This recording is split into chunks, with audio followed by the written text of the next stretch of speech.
Isang paalala po ang aking ibabahagi sa inyo. Last September 19 po, nakareceive po ako ng profile issue. Na-restrict po ako. Kaya pala nung nakaraang linggo, napansin ko na parang nag-less yung visibility ko. Yung last ko na pinost, parang mahina yung views. Kasi na-spam pala ako. Sa kadahilanan, hindi po sa mga content ko, kundi sa naging comment ko doon sa isang Big Sisi na Big Sisi, isang inspirational na Big Sisi.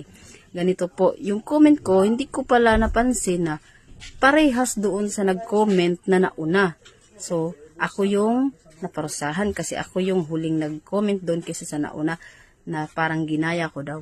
Kaya payo ko sa inyo, kapag nag-comment kayo, kailangan galing sa puso nyo, tapos related doon sa... Kung sa ngayon po ay hindi pa kayo napapansin, darating at darating po yung araw na mapapansin talaga ni Algo yung mga ginagawa natin.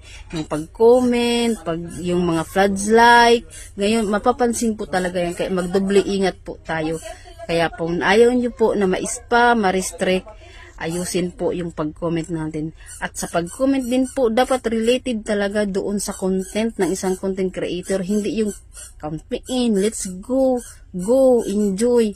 Common yun, ayaw nun ni Meta. Yun lang po. Salamat.